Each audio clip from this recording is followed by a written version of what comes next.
Typically, the holiday is about gathering with friends and family and sharing what you're grateful for. But for so many people, this has been a really tough year between being unemployed, broke, and scared for your health and the health of your family. A lot of people are asking, is it okay not to be grateful this year? Well, according to one psychologist, forced gratitude is not helpful, just like forced positive thinking doesn't make you happier.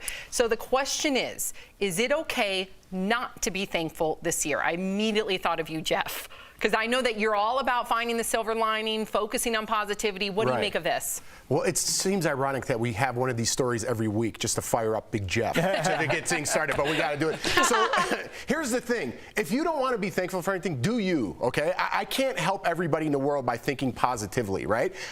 I'm grateful for so many things, from when I had a one-bedroom apartment to the two-bedroom apartment to the house that we have. I'm so grateful for so many things in 2020. My health, my family's health. If you want to be a victim, you go ahead and do that. You're not going to help anybody. You could find plenty of people on Facebook, on social media to commiserate with and bash everyone else of why the world isn't working for you, other than looking in the mirror and finding reasons why it should work. So we do these stories all the time. I get fired up about them. I think positivity is the pot of gold at the end of the rainbow. You're not hurting anybody by thinking positive. You're hurting people, but when you get together in these stupid groups on social media, here I go, and start being negative. You know, and Jeff, to your point, I think it's okay to remain positive while acknowledging the negative stuff. But I think it's weird if everybody's like, everything's great no matter what happens every day. I'm like, that's not real life. You've seen the point. Both of you are. I agree with Jeff when it comes to always focusing on the silver lining. I think that can be a lifesaver. I totally agree with you.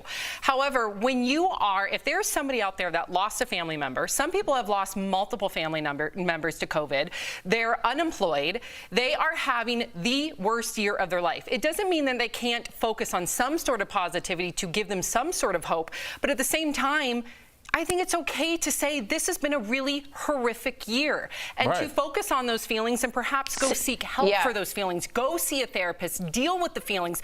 Don't just put a Band-Aid on it, a positivity Band-Aid, when you've had a horrific year. I'm not saying positivity Band-Aid, and Tori, jump in. I'm just saying you can recognize that this isn't great, but understand that life is a long game. And understanding Tell this that is to someone that lost two family members. I've lost family members. I know you have. And so I'm saying, so then I wish I had the foresight then to know that tomorrow is a new day. And it sounds corny and cliche, but it is for a reason. Tori? Really quickly, in Buddhism, and don't make fun of me here, there's a clear distinction between positivity and gratitude.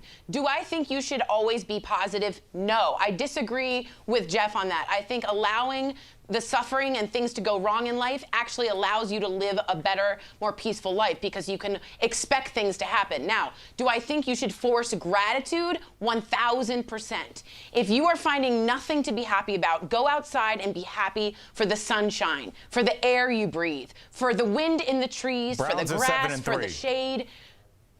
Okay.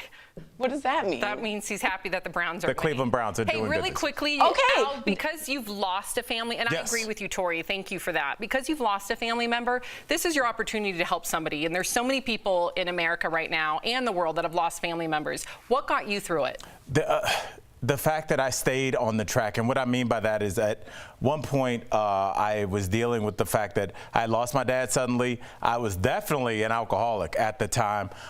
There was no DBL. It was just probably another road gig in some other city where I was going to continue to perpetuate that behavior that was kind of digging me into this hole.